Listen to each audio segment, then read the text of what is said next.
Rebonjour à toutes et à tous, nous sommes bien, vous êtes bien sur TV Finance et son émission Le Live, et afin de continuer à vous éclairer sur l'actualité des marchés financiers, nous retrouvons tout de suite le Flash Marché, un Flash Marché signé Florent Dubreuil, Florent qui est analyste marché chez Admirals.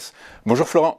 Bonjour Louis-Antoine, bonjour à tous. Bonjour, je vous remercie d'être avec nous ce matin. Vous avez choisi de revenir pour nous sur le Brent qui graphiquement semble vouloir tutoyer les sommets portés par des variables macro et géopolitiques qui font office de catalyseurs importants. C'est en quelque sorte le cas, Florent ? Oui, alors on va encore parler de lui, hein. On en avait parlé ensemble la semaine dernière, mais c'est l'actualité du moment. La semaine dernière, je vous avais indiqué que la résistance des 86,50 $ était un élément clé à prendre en compte. Lundi, cette résistance clé a été cassée avec la confirmation de cette cassure mardi. Comme on le voit sur le graphique, c'est l'avant-dernier chandelier japonais. Donc mardi, le Brent a augmenté de 2,16%, ce qui est une très forte hausse pour le Brent. La dernière fois que nous avions connu ce niveau, c'était en septembre 2014, date à laquelle le Brent était sur une période descendante après avoir connu un prix au-delà de 155 $ le baril. Alors, qu'est-ce qui alimente cette flambée des prix du pétrole ? Eh bien, il y a le groupe Houthi du Yémen qui a revendiqué cette semaine une série de frappes de drones sur les Émirats arabes unis. Ces attaques, elles ont provoqué une explosion, un incendie dans la banlieue d'Abu Dhabi. Ces attaques ont fait 3 morts et suscité des inquiétudes quant à l'escalade des hostilités aux perturbations potentielles de l'offre mondiale du pétrole. C'est les Émirats arabes unis, donc l'OPEP+. Cette offre, elle était déjà limitée par l'OPEP+. On en a parlé la semaine dernière. Il y a certains membres qui ont du mal à produire la quantité prévue. Et puis du côté de la demande, elle est en hausse dans la mesure où les températures hivernales particulièrement froides dans l'hémisphère nord entraînent une augmentation de la consommation de combustible de chauffage. À l'opposé, on peut parler des craintes qu'Omicron n'entraîne une baisse de la demande se sont apaisées, rehaussant ainsi les prévisions de demande pour 2022. Donc, tous ces facteurs conduisent la majorité des analystes à penser que la demande continuera à dépasser l'offre dans un avenir proche, ce qui signifie que les prix du pétrole pourraient connaître de nouvelles hausses dans les semaines et les mois à venir. Goldman Sachs estime que le prix du baril de Brent pourrait atteindre 100 $ au second semestre. Côté technique, on le voit à l'écran, l'actif du Brent, il est en weekly, donc un chandelier japonais équivaut à une semaine, et le graphique va du 4 août 2019 à hier. C'est exactement le même graphique que je vous ai présenté à l'antenne le 9 décembre 2021.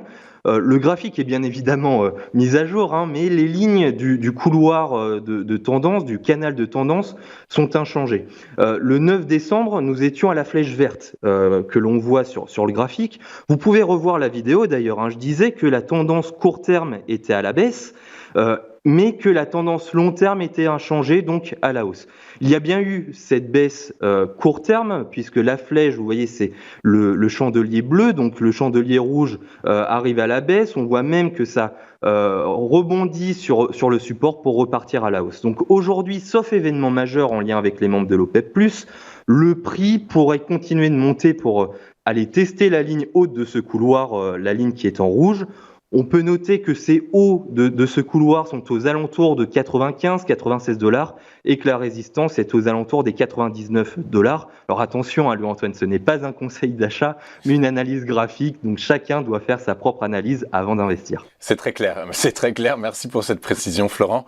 On poursuit avec les taux longs allemands et américains, puisque le Bund, donc on l'a vu précédemment, est repassé en territoire positif. Le T-Note US, donc le taux obligataire américain à 10 ans, frôle les 2%.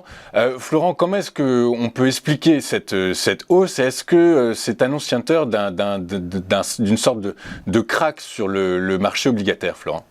Alors c'est un point fondamental à prendre en compte. Les taux longs, le Bund allemand, c'est le taux de référence pour l'ensemble des marchés obligataires de la zone euro. Donc il est extrêmement important. Et en effet, vous l'avez dit à juste titre, il n'était plus négatif hier, sauf en fin de journée, et ce matin, il est repassé en territoire négatif, mais de très très peu. Alors ça peut paraître limité comme information, mais ça ne l'est pas. Le bond allemand à 10 ans était négatif depuis mai 2019. Il est repassé en territoire positif hier. Aux US, les taux sont très proches des 2%. En effet, on était à 1,89 hier, on est un petit peu moins ce matin. Alors juste une petite parenthèse, on peut investir sur ces deux futurs CFD chez Admiral, le T-Note 10-year et le bond allemand 10 ans. Alors pourquoi ces taux d'emprunt d'États US et européens augmentent ? Tout simplement, non, c'est pas simple, mais les investisseurs savent en tout cas que la Fed doit augmenter ses taux directeurs, tout comme la BCE. Ces mêmes investisseurs misent sur une première hausse des taux de la Fed dès mars, soit plus tôt que prévu, et donc les rendements augmentent. N'oublions pas le calendrier économique, le 25 et le 26 janvier, donc c'est courant de semaine prochaine, il y aura la réunion du FOMC, donc on aura davantage d'informations. Côté BCE, les marchés se préparent à l'arrêt des achats d'obligations de la part de la BCE qui est prévu fin mars et qui sera sans doute une nouvelle étape vers une hausse des taux directeurs. On va donc rester focus sur les différentes prises de décision des banques centrales, mais aussi des différents discours, et cela débutera demain à 13h30 pour entendre le discours de Christine Lagarde, car pour ne pas faire vaciller les marchés, il faudra jouer, un mot que j'aime bien, c'est un rôle d'équilibriste. Il faudra continuer à jouer ce rôle d'équilibriste et ce rôle est extrêmement dangereux. Côté technique, on voit à l'écran le graphique du futur CFD US T-Note 10-year, donc sur le futur CFD de l'obligation d'État US à 10 ans. Alors comme nous sommes sur un futur CFD obligataire, lorsque le taux monte, le prix de l'actif baisse. Donc, si vous voyez la courbe du taux américain à 10 ans, vous aurez la courbe inverse. Donc, ne soyez pas surpris par rapport à ça. Donc, le graphique, il est en weekly, donc un chandelier japonais équivaut toujours à une semaine. On voit très nettement la baisse de l'actif sur les dernières semaines, donc la hausse du taux. Ce qui est intéressant actuellement, c'est que l'actif est en train de casser le support à la baisse. Ce support est un support que l'on a depuis 2013, donc il est extrêmement important. Il est aux alentours des 127,20. Si la cassure elle est confirmée, le cours devrait alors être orienté toujours à la baisse avec en ligne de mire le deuxième support à 125. Et pour répondre à votre question, Louis-Antoine, côté fondamental, une remontée forte des taux aurait deux conséquences majeures. Une panique auprès des investisseurs et un regain d'intérêt pour les obligations qui ont été abandonnées depuis plusieurs années. Dans les deux cas, la conséquence serait une vente massive sur le marché action et donc une baisse brutale des indices. Mais je continue de croire que la Fed a largement préparé le marché pour que ces différentes hausses de taux ne perturbent pas le marché de façon structurelle. Il y aura de la volatilité, bien évidemment, c'est normal, mais en tout cas, pour qu'il y ait un nouveau crack, ça me semble pas le cas aujourd'hui par rapport à ce que la Fed a fait sur les mois précédents. Donc, dans tous les cas, restons extrêmement attentifs, bien évidemment. Ok, très clair. Merci beaucoup, Florent. On va finir avec les outils d'analyse macroéconomique qui sont mis à disposition par Admiral sur son site internet. Florent, c'est bien ça ? Oui, c'est exactement ça, Louis-Antoine. C'est un sujet qui me tient à cœur puisque je souhaitais terminer mon passage avec un thème que l'on apprécie tous ici, en tout cas je le pense, c'est le domaine de l'analyse. Et lorsque l'on investit des fonds sur les marchés financiers, que nous soyons des traders ou investisseurs long terme, actionnaires très clairement, il est important d'analyser. Analyser, ça passe par des graphiques avec l'analyse technique que l'on fait ensemble tous les jeudis matins, mais aussi l'environnement dans lequel nous sommes avec l'analyse fondamentale. Et chez Admiral, il y a une section qui s'appelle Analyse, dans laquelle vous avez accès à des briefings, des articles économiques, des comparaisons économiques et puis même le calendrier économique. Alors, si vous souhaitez vous aussi continuer à rester au cœur de l'analyse, il y a bien évidemment Téléfinance.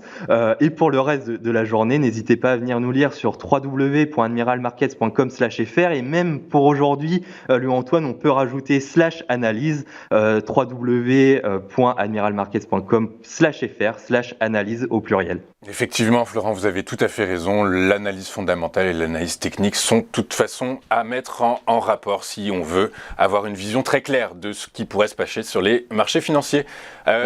Merci beaucoup, Florent, de votre analyse, de vos précisions. Je rappelle que vous êtes donc analyste marché chez Admiral. C'est que l'on vous retrouve toutes les semaines pour votre flash marché.